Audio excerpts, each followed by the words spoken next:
Ladies and gentlemen, welcome back to the elephant in the room. Man, what an episode we got in front of us. Second and 26, 2018, 2020, 2021. Every time we see them boys. And now the 1 and 33 and 1. What y'all think, man? I don't know. I ain't never see a point last night where we didn't have control of that game. I saw some stuff that we could work on for sure. Definitely, 100%. I think we all gonna agree with the run defense. But let's just talk about the game in general. What y'all got to say about the game? That was Uh, actually no, go ahead. You got it. Go ahead. Let you. that was actually one game where I wasn't really worried about it, nervous. That first drive, they came out, they moved the ball methodically. The first two drives, it was almost like it was a bit too easy. Ty Simpson, he played a hell of a game. Again, no turnovers, um, three touchdowns accounted for. Jam, glad to have him back. He had a great game, even though he didn't do much on the ground. He made the most important play of the game, which was to pretty much to seal the game. Defensively, defensively they played good, even though they gave up those explosive plays that led two touchdowns. I think if they hadn't have gave up those explosive plays, Georgia probably wouldn't have 21. I give them that 7 when they went to cover zero and Demani Jackson was by himself. But those other That two was touchdowns, I think if they hadn't Georgia hadn't had those explosive plays, I think Georgia would have only got 7. But all in all, with that, that was a great game. And from this week to week 1, you can definitely tell a difference in this Alabama team. They seem more focused. With Ty, the first game he was pretty much a deer in headlights. Whereas last night he was ready to get out there. Um, every time they went out there and scored, even when they didn't execute, he was still the same. He wasn't rattled this, that, and the third. So I think that this team is focused, and they're ready to make a run. Now, well, I'm gonna say that until we go on to next week. But that's all I got for the Alabama Georgia game. all right. My observations. Um, Pretty much what you said. Pretty much in control. The first two drives, like just being able to stay on the field on third down. Like at one point, going like 7 to 7, 8 for 8, whatever it was. At one point in the game, that's big, especially on the road in that kind of hostile environment. So that was very key. Um, I wouldn't necessarily say Ty was a deer in the headlights in the Florida State game. I'll just say the line wasn't holding up because it seemed like the left and the right tackle was just out there getting pushed around, which kind of caused some unwarranted pressures at time. But even when he got clean pockets, he was dropping off passes in that game. He Uh, was a dead yeah. Understandably so, He it's still was. his first start. But as I echoed in after the Wisconsin game, when I said 3 games in, 3 starts in, we got our guy. I don't think I further much need to keep pounding my chest at the table because 4 starts in, we know this is what a lot of fans wanted to see. Oh, I want to see how he looks against Georgia. I want to see how he looks against Georgia. We live, and this is about to be the most raw and unfiltered I've ever been. But we can put that bullshit to rest now.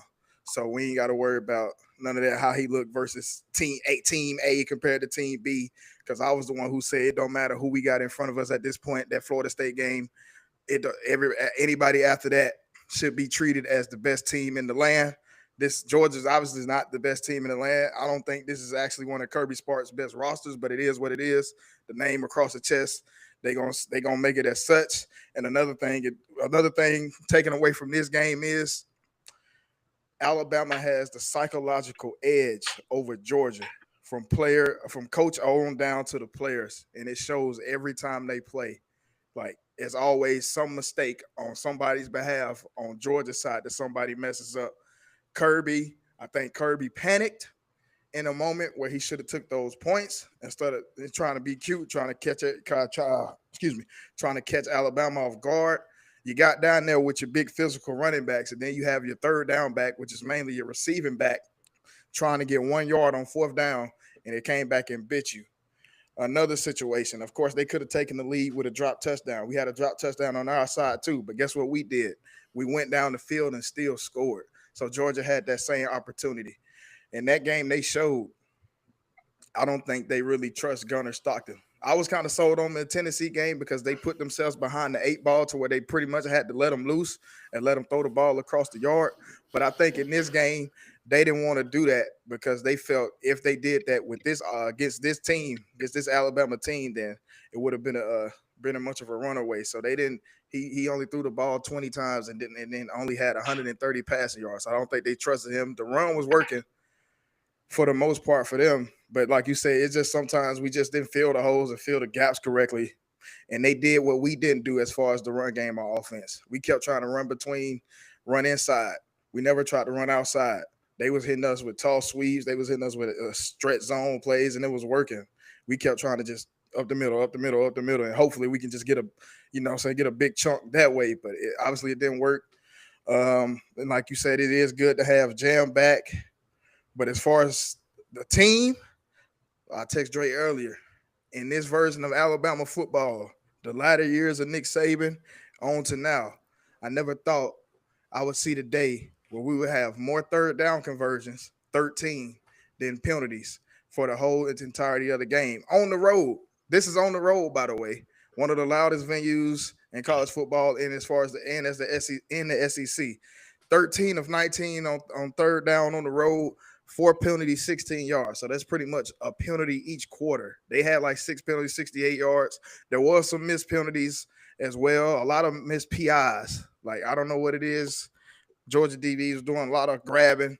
They missed a targeting on Ryan Williams on that third down catch he made. They missed a targeting when Buddy decided to act like he's trying out for the 2028 Olympics. And the play that was already pretty much dead on that. And they called the targeting on James Smith when he just ran in and just tried to, make a play in the pile. So, but the SEC, as we all know, as a whole, not even just this game, but as a whole, SEC officiating is pretty bad across the league. So it's not just Alabama, Georgia game or whoever. No, the SEC officiating is pretty bad. But overall, I'm not necessarily concerned about next week, but because I think we got the quarterback to go out here and make plays that couldn't be made in certain spots. Like I was telling Dre also, I don't remember the last time in the last 2 years how many times we threw across the middle. The fact that we're able to still have this intermediate pass game now is big because we're not just going to be able to try to dink and dunk down the field or just, hey, hopefully we can hit a big shot. It's not going to work. We need to work across that middle of the field to open up the rest of the passing game and obviously open up the run game as well. So, like I said, Ty Simpson has pretty much put himself in the Heisman race, which this game has a signature win as his 4th start going on the road in that environment against Georgia.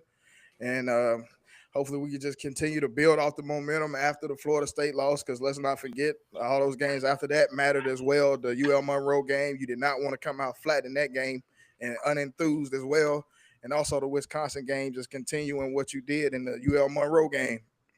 And I will say, too, last year, Georgia limped into this game as well when they barely beat Kentucky, went into a bye week, and came and played Alabama on the road last year. So Georgia limped into this game pretty much 2 years in a row.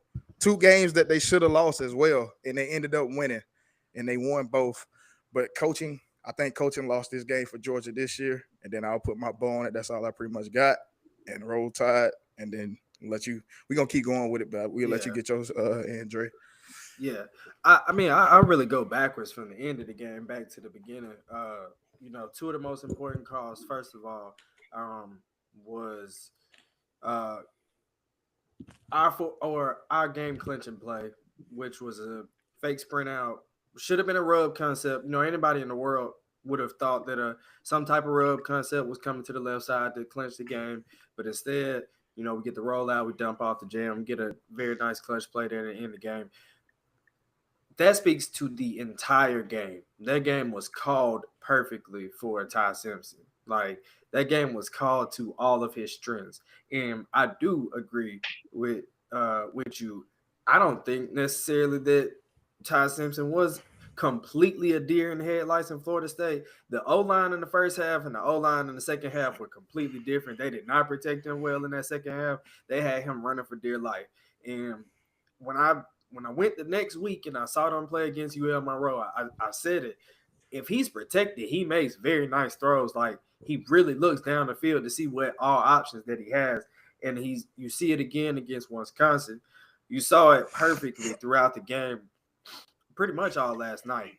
As we thought after halftime, both teams made adjustments. And that's why the second half was completely different from the first half, even from a point standpoint. Like we got shut out and won the game. That's an incredible, yeah. So that's an incredible stat in itself. That first of all, our defense showed up to play. That defense that we saw we're talking about Ty Simpson. We need to talk about the defense that we saw 3 weeks ago. 3 weeks ago, we saw a defense that really just let a mobile quarterback run all over him, let an offense run crazy on him. I think that, you got to take that personal now every week that you come out. You got to want to play defense, and I think they wanted to play defense all last night. We saw Justin Jefferson fly around the field, Deontay Lawson fly around the field. Demani not Jackson do nothing, but true. Yeah, I mean, it's just being around the ball, man. Yeah. It's just disrupting plays. Demani Jackson out of place a couple times on, a couple plays, but now when he got beat, I'll say when he got beat, that's more on Kane. Kane, we up 14-0. We don't need that. We don't need that kind of stuff, man. Kane got that's why you think D-Boy went straight to him like, hey, what are you doing, man? But this was one of the most relaxed games that I've watched for Alabama in such a magnitude in quite some time. We watched I laugh about it because I do love the guy, but for the last 2 years we watched the guy that we stressed while we watched the game. And last night, as I watched my quarterback drop back and throw, identify blitzes, adjust plays on the fly, talk to his old lineman. So many plays were blocked perfectly, giving him time to make throws. I never stressed when he was about to get ready to throw, other than the one play that he almost threw a pick. Because of the way that he threw that ball, I could tell that's not a good ball. But other than that, he tried to hit Horton across the field. Yeah, that's just not a good ball. He should have. At that point, that's not your skill. Just use your legs. Yeah, just use your legs and just get them quick, easy yards. Yeah, for sure. He knew when to run. He threw the ball very well. The first drive deep ball. That's a call. That's a play. That was one that really I felt like if we didn't score on that drive, it was gonna haunt me, and it hurt when Ryan dropped it first because I've been there. We all play receiver. We all been there. You know what I'm saying? So we know what it's like. We know what it's like to drop a pass like that. That's really, really easy. But otherwise, it was a really good game for Alabama overall. If he had caught that pass, I think that would have really took the out together. The first play, bomb at home, and you take the out the game that quick. Bama still would have won, but it might not have been that close. If he took the out the game that quick, that would have been. Oh, yeah, I think even though we scored on that drive, I think the Ryan Williams touchdown would have. That's a backbreaking play. All right. So I do want to talk about that a little bit because I said it to somebody last night. Like I said, we all play receiver. Oh, this is Barnett. Cool. Yeah, I figured that's who that was. Kirk was kind of riding them, and I felt like it was kind of justified, a little over the top, but a little justified. I watched, like I said, I was a receiver, so I watched him the next couple of plays, and I didn't feel like he had a lot of good reps after that. And I don't know, what did y'all think about that? He gonna have to sit down with somebody in a couple years and watch that drive, and they gonna ask him what was going through your head. You know what I'm saying? Where were you? How how do you bounce back after that? Because it really didn't look like he ever did. They got him back involved, but I didn't feel like he really ever bounced back. You can tell it's kind of. It looked like because it looked like he was still like saying he was still catching with his chest. So it's just like he's still. I think it's just a confidence thing, but that comes with like, hey, you see the guys before you like a Devontae, Julio, all these great guys, man. Just stay out the practice and just continue to work. We're talking about Ryan Williams. Just keep spend some time after practice in that jug machine, man. Like we start worrying about all that off the field stuff. That seems like what is going on. It seems like it's just a lack of focus. Well, you also gotta be mindful that anytime you run a deep ball in the middle of the field and it's at night, you gotta be mindful of those lights too. Because if you think about his drop and the Georgia receiver's drop, it was the same. It was similar. Yeah. So I wonder, not making an excuse for it, but I wonder by being under the lights, the ball traveled under the light. Once they actually saw it, if you notice and watch the replay, once they saw it, they tried to grab it, but the more they tried to grab it, it dropped. Yeah. So the light could have been a potential factor in it. Because let's be honest, if he didn't have no light, there's no doubt in my mind both receivers would have caught it. Because I was looking at the replay, it's like, okay, it looks like they didn't see it for real. Because when you're looking into the light, all you see is a black dot. And then once that dot disappears and you feel it, you try and grab it, but you can't see it, then you drop it. So that might have been a possibility. You're right, but that's when we pay you the big bucks for it, baby. You got to make them catches, baby. You got to make them catches. You're supposed to be the guy that stretches the defense down the field. I agree. We got the guys. We saw him make a tougher catch last year. Literally a year today. So you know what I'm saying. It is a confidence, you know what I'm saying, thing, and I hope that he can shake it off, man. Having the most drops in the SEC right now, he shook it off, and he had no more drops after it. Yeah, and there was tough catches too. He was making. So. Yeah, that one he got popped. I ain't gonna lie. Yeah, that was a. I thought he was gonna drop that one. I gave it. That was a big third. I ain't gonna lie. That was a big third down conversion too. But like I said, they pretty much showed up on third down that whole night. And I want to say, and I know you talked about it in the previous shows, Finn, but Isaiah Horton was gonna be pretty much a nice target to have, specifically in this game. And then one thing I didn't like, and we're gonna get to plays in the red zone. We went with Gio Bernard, not Gio. I'm thinking about the running back. We went with Jeremy Bernard on the fade route. I said that's an Isaiah Horton play. Like that's the big body receiver. He should have got that play in that situation. That could have been Bernard too. He didn't give him nothing at the line. Nothing. If you're a receiver, if you at the 5, you gotta give him some because the DB, he has 2 defenders that back in the sideline. So it's literally you against the defender and the out of bounds. If he had gave him some, he would have had that with ease. But being lazy, think that he was gonna route him up. We all been one-on-one. I'm gonna route him up. I ain't really gotta do that. Then when you get out there, quarterback throw the ball right. Now I'm just saying, if I got a 6'4", if I got a 6'4" receiver, all I got because Bernard probably standing a good 6 foot. Him and their cornerback standing eye to eye. Isaiah Horton got at least 2-3 inches over him. All he got to do is, hey, Tyson, just put it up, and whatever happens after that, happens after that. 9 times out of 10, I feel like Horton coming down with that. I want to talk about also the creativity. Going back to that, that double pass, whatever it was, the Wisconsin game we scored. Caden Proctor was involved. Way to get the big man rewarded last night with a play that it was like, what are we doing? But at the same time, it's just like, hey man, this is one of these just some of these wrinkles that we're gonna get in this offense. That was a nice play right there by the play call out there. Because who wants to tackle a 370-pound lineman running like that? I would have tripped.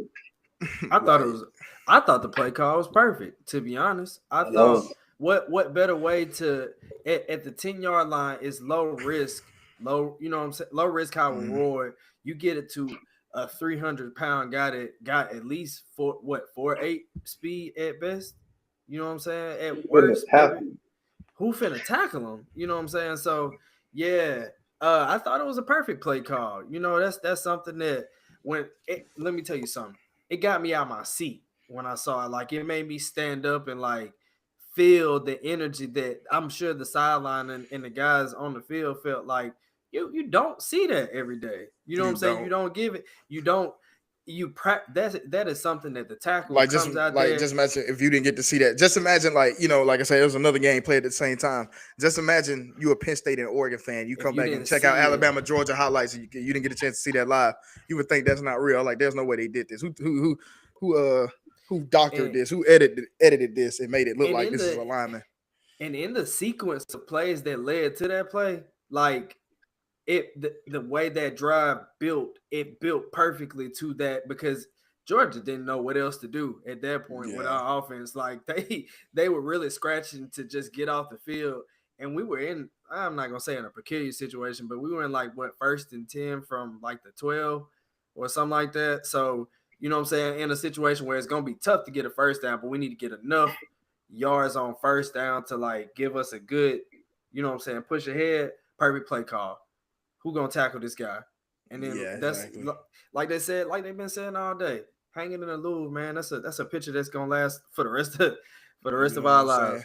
He really can just put that on a T-shirt and collect NIL money off it, like straight up. But like I said, this is obviously. And then let's talk about Kirby Smart. Everybody wanted to say it was a Nick Saban problem. Nick Saban's gone. This is 2 straight losses to Alabama post Nick Saban. So can we officially say? I mean, we've said it already, but can we say it live on our platform that this is an Alabama problem? I stated earlier in my soliloquy that Alabama has a psychological advantage over Georgia, no matter where we're playing at. Atlanta, Tuscaloosa, Athens. My backyard, your backyard, you know what I'm saying? It don't matter where we play them at. Mars, Pluto, Jupiter. Like the only time Kirby Smart beat Alabama, he had to go out of the southern region to do it. He went up towards the Midwest to do that. So or 3 letters. Whatever. I'm not gonna break them up. 3-letter land. That's all I'm gonna say. We know what birthed up there. But yeah, so they had to go. And then we was down a cornerback, like 2 starting corners and 2 receivers. And still had a lead in that game. Still had a lead in that game, by the way. But we give it to them. We give them credit to them. And a chance to win that game at the end. Credit to them, though. But yes, like I said, Alabama has a psychological advantage, and it shows, like I said, from coach on down to player. And there's a lot of fans. A lot of fans are just like, we sick of this. Like, why can't we just never beat this team? Like, it's a sickening feeling for them. Because, like, Kirby Smart can use the vintage Alabama DNA and bully everybody else in college football, but he can't do that to the originator of that DNA. Like, you can't come try to play Alabama with Alabama style, even though it's a new style now with a new coach, and still think you're going to get away with that. Now, I'm sick of Alabama and Georgia playing all the time. I know, like, the SEC just went to the 9-game schedule. We playing them again next year. I'm sick of this at this point because, like, they keep trying to make it a rivalry, which it is not a rivalry. Like, this is not a rivalry, because if it was, we would take Mississippi State off the schedule and put Georgia. We'll be playing them anyway.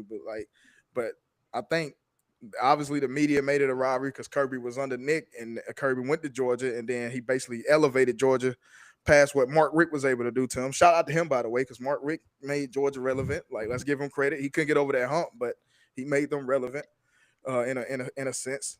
But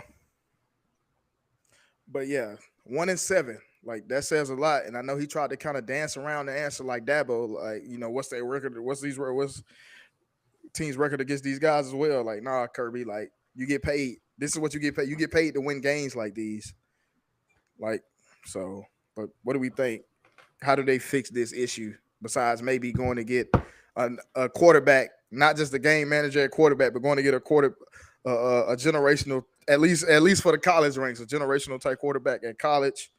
What do you think would be their edge? The first thing he got to do, he got to go out and he has to get with the times as far as the understand he like to run the ball, but college football is starting to be pass happy. You're not gonna beat anybody just running the ball. Defensively, the days of just shutting people out, this, that, and the third, those days are over with. Like I said, pretty much everybody's pass happy. So I think if Georgia catches up with the times, get a coordinator who can be creative like a Grubb, Sarkisian, Hell, or even Todd Lane Monken. Kiffin. Man, Todd Monken had them boys, right? Better than Bobo. Better than Bobo. They got 2 championships on the Todd. Yeah, but they got to catch up with the times. Pretty much what Saban had to do with Bama. They had to catch up. That's all it is. That old school football, the SEC, that's not winning in today's. That's not winning today. Yeah, especially teams like now that Bama got an offense like that with those athletes. Yeah, because you can't. I think if they do that, you can lose out on But it seems like I said, they seem like they just forget how to play football. Every time they play Alabama, I miss Monken is in the chat, and he out here getting his ass kicked by the Chiefs. One time for Steve Spagnuolo, but yeah, but I don't know. Hey man, I think Georgia has a Bama problem. To be honest, I think that's really all it is. I don't really know. I don't know where they go from here. I think they have what it takes to beat us. You know what I'm saying?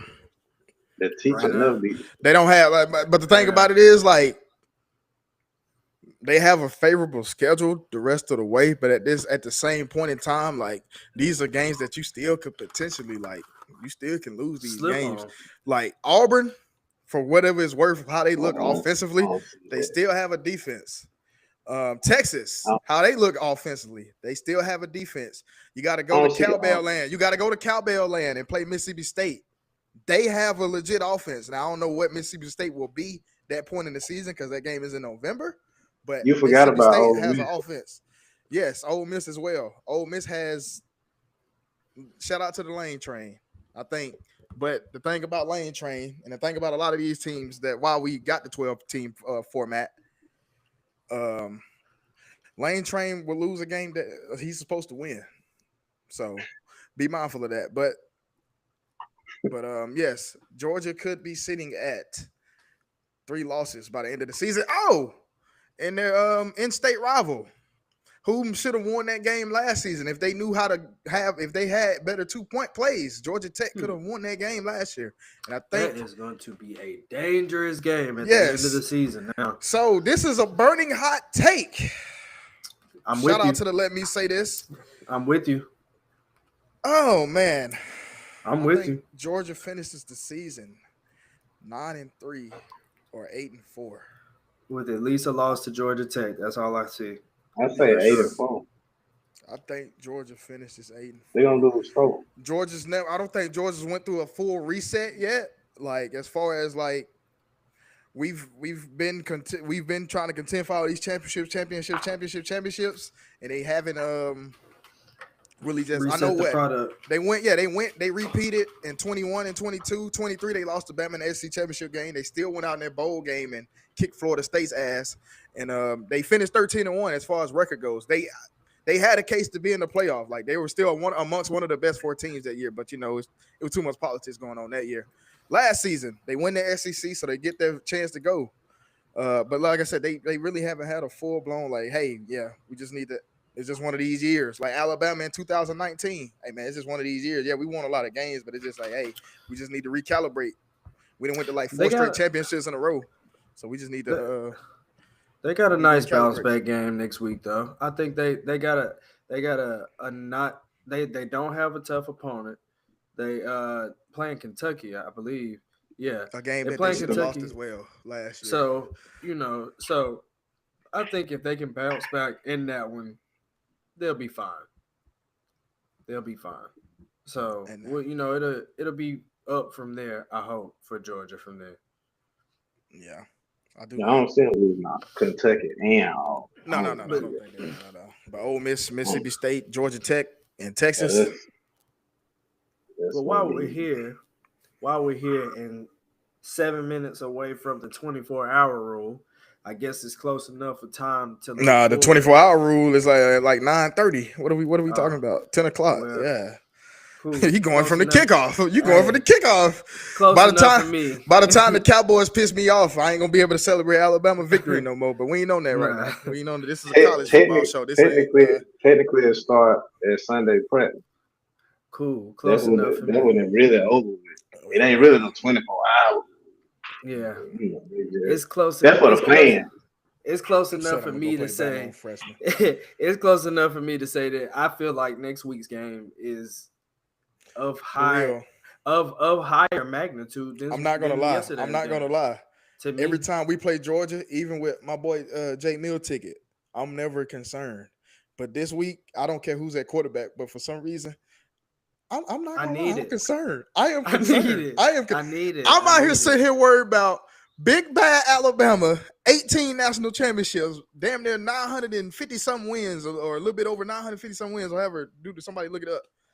Sitting here worried about little old Vanderbilt because of what happened last year and the high emotions of winning that game last year versus Georgia and the way we did and coming back out flat. Then that's the thing. We came out flat and lethargic last year off that Georgia game. We had a penalty that I ain't never seen in Alabama history. We got 2 players on punt return team with the same number. Like, how does that happen? That never happened. That never happened in the, like. There's been the offsides, false starts, targetings, roughing the passers, legal formations, legal shifts, all that.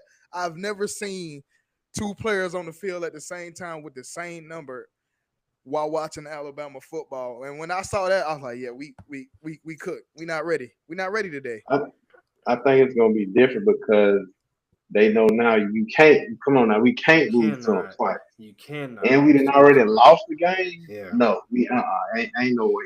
Yeah. I don't think they're gonna come out flat. Now, I don't mean to look ahead. That Missouri game, that's gonna be the trap game. It's just as troubling. 11 o'clock kickoff on the road. Yeah. Because you done beat Georgia. I expect them to beat Vanderbilt. Now you think you can relax. Nope. Yeah, and you gotta clean it out. SEC. Yeah, it's still. And you think that's even worse? Got to come back and play Tennessee and then South Carolina. So it's just like it really don't get easier from here. Yeah, like even with LSU with that horrendous offense they got, it still don't get easy from here. So yeah, it's just it's easy to get happy about a September win over Georgia, but we are still. Next week, the clock, the clock is that, and that's why I said that, because the clock is already back on. Like the players that were there last year should remember how they felt last year, and you had like y'all just said, we just had the same consecutive weeks, back-to-back years. This time, you're not coming to practice with no half skip, no half nothing. You're not in the meeting room, not paying attention. You locked in. Because Diego and Vanderbilt, they believe that they can do this again. They undefeated right now. So right now they feel like they got the better marbles to beat us again at home this time. To, show the world like last year was no fluke.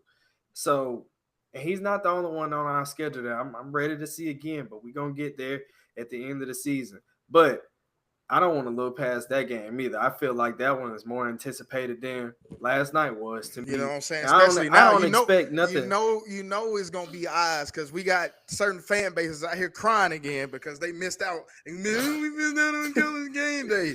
You shouldn't have lost to Virginia on a Friday night.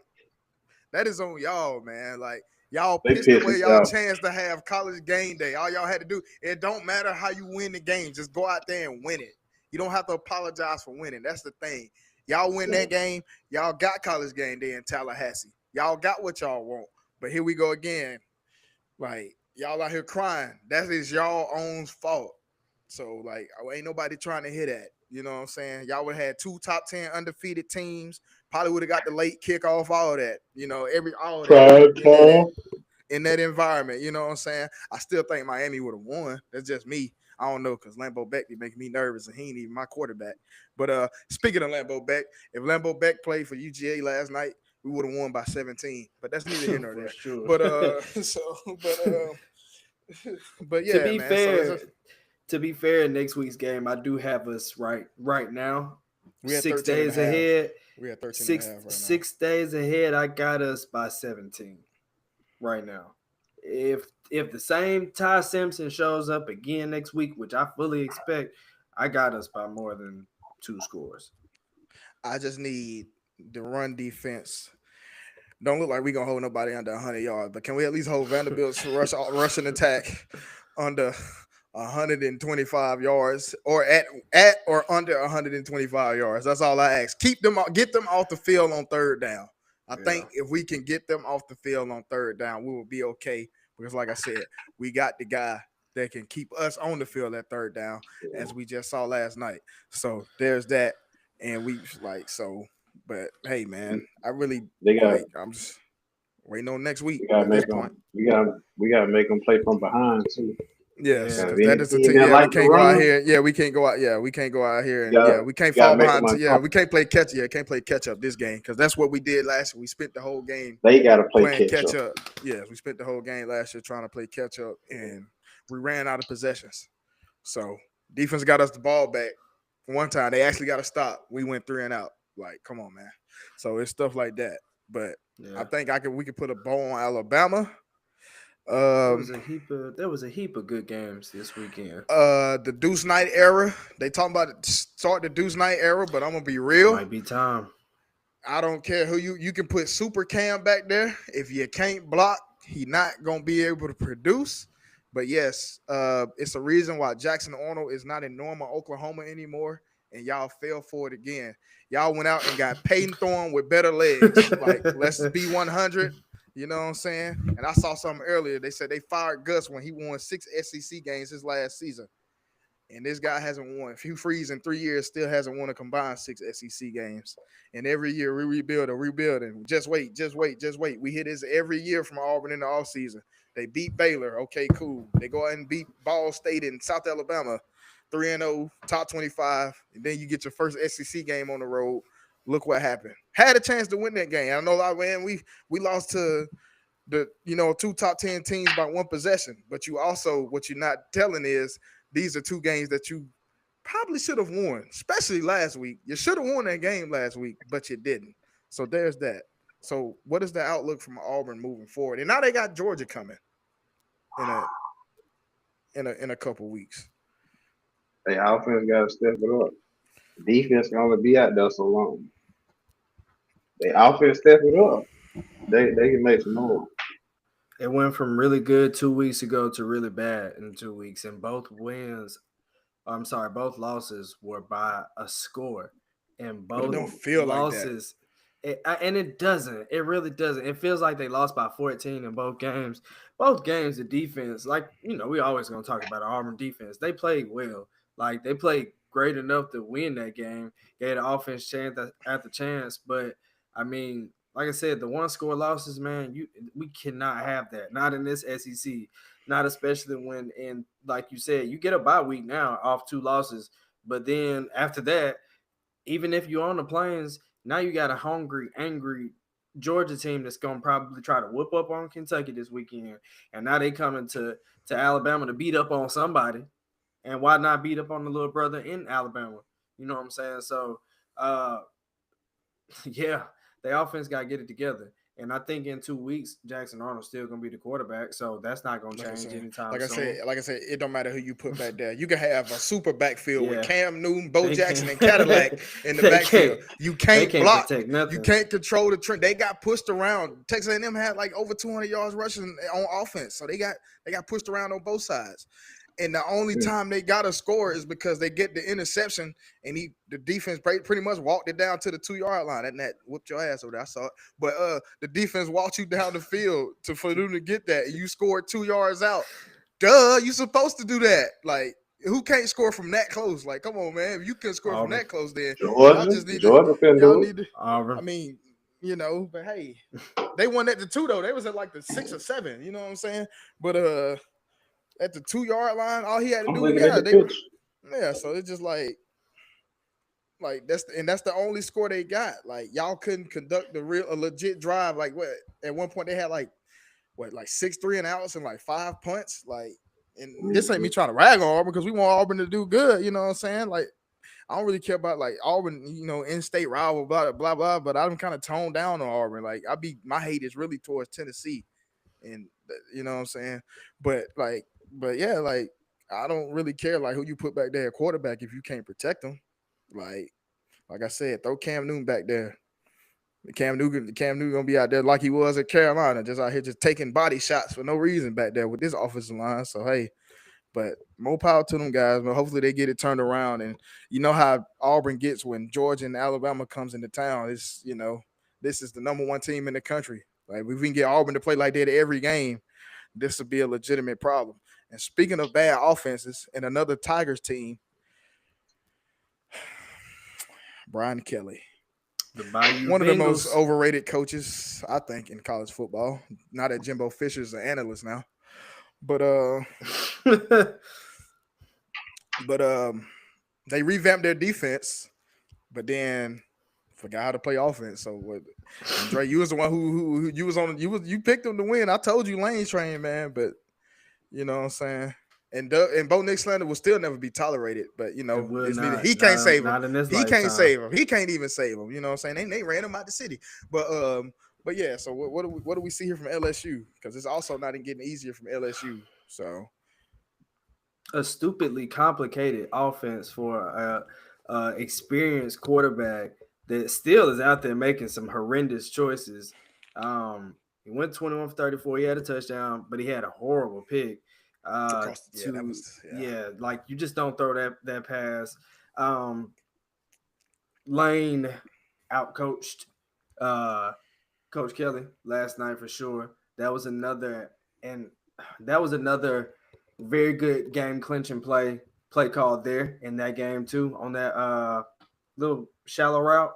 I think Greg McElroy might have been calling the game. He said he thought it was going to be a shallow concept across the field, but ended up being a flat. Good way to end that game. That quarterback that Ole Miss is running with now, the one that replaced Simmons, Chambliss. He's hungry. Right that's now. A former D2 quarterback, man. So it's a guy that want it. He's the answer right now. So I think as long as they using him, they'll be all right. And that's just another good win. I speak highly of Ole Miss just at the possibility of them having the chance to be in the playoffs this year. I think in 2 weeks they got Washington State, and then they got Georgia in Georgia. So, and we know how that game went last year for them. So I know they Lambeau Beck happened. That's what happened. But I don't know. Yeah, this time around we'll see. I'm sure they hope to change the outcome this year, but nonetheless. Ole Miss is looking pretty good right now, so that's what's important for them. They won all the games so far that they're supposed to win. They won their toughest game so far at home. Who cares? You know what I'm saying? A win is a win in the SEC. So, and a good way for them to start the SEC play. So, good gauntlet. Back on the LSU side, we got 4 years of Brian Kelly in the SEC, and I said it within one of our first two shows. His biggest win to date is still that November night, November 6, 2022. If I'm not mistaken, you can look it up and fact check me. Against Alabama, when he walked them off in overtime, that is still the biggest win that he's had in his 4 years at LSU. Made the SEC championship game, got the doors beat off him as we expected because Georgia was on the road that year. Played Florida State 2 years in a row. Should have won the game the first year. Went out there and missed it. Shanked the extra point, I think. No, that was 2022. But yeah, lost to Florida State. You know what I'm saying? But like I said, he only has one signature win under his belt. Lane Kiffin beats Georgia last year. Now he comes and beat LSU. So Lane Kiffin has some signature wins under his belt. But as far as Ole Miss goes, can Ole Miss take that next step? Because I'm going to keep saying it, and I'm going to keep, even though this is an SEC team, they went to a 12-team format for teams like Ole Miss, Miami, Penn State. Hell, we can even say Florida State because, they're going to keep crying up rivers led by the captain himself, Danny Cannell. But teams like that, we made this 12-team playoff format. can Ole Miss just not slip up and lose? I'm not even gonna say one game. Can they not lose 2 games that they're supposed to win? Because it might be a game and they might not finish perfect. They might, you know what I'm saying? But can Ole Miss at least finish the season with enough wins and have a good enough resume to finally get themselves into the playoffs? We will see. Jury's still out. But as far as that, great win by Ole Miss. I do want to say shout out to Mike Gundy. We didn't get a chance to do a prediction show, but I know I kind of ragged on Mike Gundy about it was time for change. But let's highlight what he did good. He had 18 straight winning seasons. Played quarterback for that school as well, so he was associated with that football program in totality for 40 years. His biggest moment was when he was pretty much an overtime away from actually possibly being in the championship game versus LSU that year. Would have got their ass beat, but that's neither here nor there. Had a 65% win percentage, so I just wanted to highlight that about Mike Gundy. But hey, sometimes change is needed. Gary Patterson was at TCU for the same amount of time, and he got ran out of town, and TCU got a chance to go to the championship the next year, and we saw what happened in that game. But hey, sometimes change is just needed. But I just want to know who they're probably going to bring back. But let's stick. Like I said, I just wanted to get that out the way, and let's stick to the other game. Go to the other game that was also played in conjunction with Alabama and Georgia, Penn State and Oregon. We already pretty much know what to say about Penn State because we got my favorite coach, sarcasm, big game James Franklin. But what does this say about Dan Lanning in Oregon coming into a whiteout environment? What does it say about those guys? Because, Oregon is one of those teams, too, that, hey, you seen what happened last year. We hyped them. I ain't going to say we hyped them up. They won their games. Then we get to the playoffs, and they look like a totally different team. They look like they was their first game playing versus Ohio State in the playoff game. So what do we – They are regular season merchants. Okay, cool. But as far as Penn State, do we think – I don't think necessarily they would get rid of James Franklin because, who are they going to find to replace him? But his track record in those big games, 4-21 in these top 10 games, 2-19, and the big basically Michigan and Ohio State, honestly, majority of those losses. What do we get from James Franklin in Penn State? What you get every year? 1 or 2 losses. In a New Year's Six Bowl appearance, but now they're on the out. Now they're one of the teams right now on the outside looking in as far as the playoff go, and they didn't help themselves with them 3 games that they played at the beginning of the season. I know 2 of them was Villanova and FIU. I don't remember who they played in the first game, but I know it was somebody that. Yeah, so I know it was somebody. Right. Yeah, so I know it was somebody. Yeah, so you don't help yourself by doing that. Come on now, and then you can't beat Ohio State and Michigan for some reason. So it's just you might want to schedule a tougher out of a conference opponent. You don't even got to be like a cream of the crop. You could have scheduled $25 million Texas Tech, and they're number 11 in the polls right now. You could have scheduled them and beat up on them probably by a good 2 scores or something. Be like, hey, yeah, this is a resume builder. Look what Texas Tech is doing in the Big 12. You know what I'm saying? Something like that. But nah, y'all just wanted to donate money to stack wins to go 3-0, and then your biggest game to date right now, whiteout, Happy Valley, whatever they call that damn place, you lose. So, yes, the 12-team playoff was made for Ole Miss and don't forget Miami. Yes, it was definitely made that, and that's what exactly what we mean.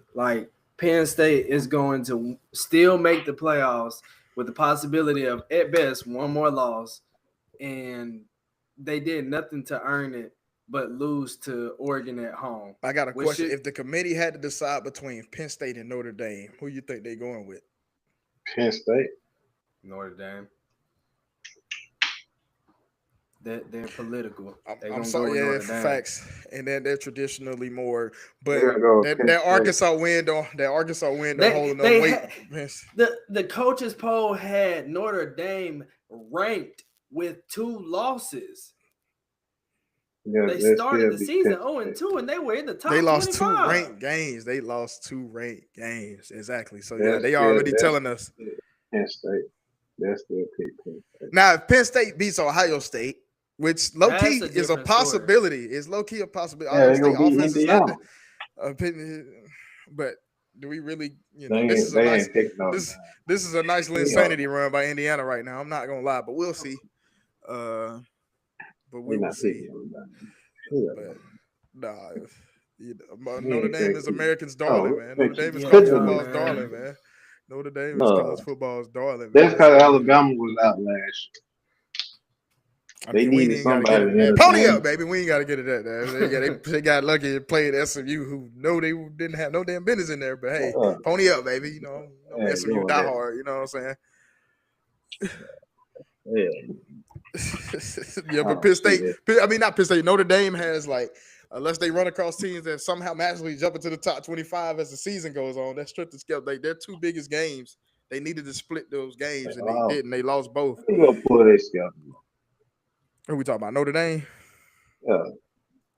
Yeah, pull it up. Pull it up for us. Dr. Fair. Pull it up for us, Dr. Fair. Take a sip. They got Boise State. They ain't got nobody. No. Arkansas. Nah. Yeah, come on. They ain't playing nobody. I feel like if Arkansas would have lost that game by 3 points, they still would have fired Sam Pittman. Man, ain't not this year. Man, hey, lose. This guy's having the time of his life over here, man. I don't see it. Ain't no way. No. This guy having the time of his life over here. Shout out to I'm not for this. Not with this guy. He knew what I was about to do. Don't do that. That boy said I ain't buying no more hooks. Wow, because I don't want you to get no paragraph. I don't want you to get no paragraph. Now I just gave it away what I was about to do, and then she gonna see this and then be like, "Y'all really was just out here.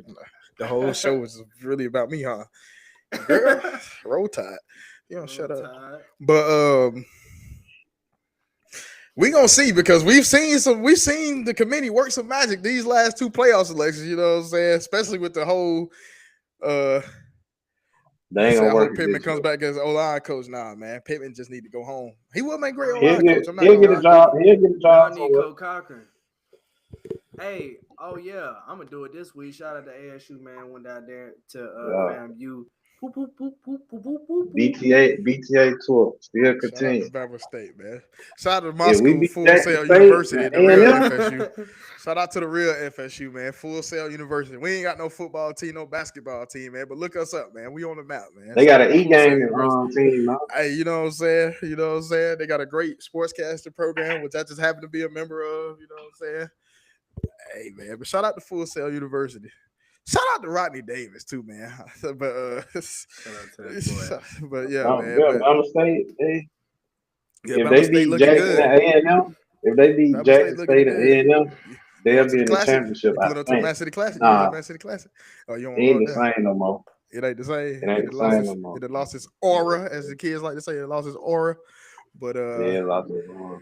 It was a great week of college football. Let's get into the week 6. Like, what we got coming up for week 6? You know what I'm saying? I don't want to just other than Alabama this week coming up. Let's look at the slate, see what we got. We obviously know who Alabama has this week. It's just as important as last week. We got Kentucky, Georgia. That's gonna be the most important game. I mean, other than that, Miami, Florida State. Shit, Mississippi State, Texas A&M. Well, Texas A&M on the road. I mean, that's a tricky game. That's a tricky game. It is, but I think Mississippi State lost a very close game to Tennessee yesterday at home. Mm-hmm. So, they were undefeated. Don't let that game slip past you. Texas Tech and Houston also is a very good matchup there, a night game in Houston. For Texas Tech, that $25 million roster. $25 million, baby. $25 million, baby. Money well spent. Got to make sure they go out there and take care of business too. But yeah, arguably the most notable matchup next week, Miami and Minnesota State. Golden Gophers over. Man, let me quit playing. But yeah, Miami, Florida State is, like I said, they had their chance for game day, fumbled the bag out there playing with their food, all them turnovers. Virginia was giving them the game. They was giving Virginia the game. Somebody finally said, you know what? We want to win. And Virginia said they want to win. But I hope Squirrel White is okay, because you never want to be in that type of situation. Yeah, they trouble him. Because, what was that? And then there was reports out there saying he died, but he ain't dead, y'all. He good. They ain't let the ball hit the ground. They ran out there. You feel me? Like, come on, man. We got to put a hold on that. Like, stuff like that. I'm sorry.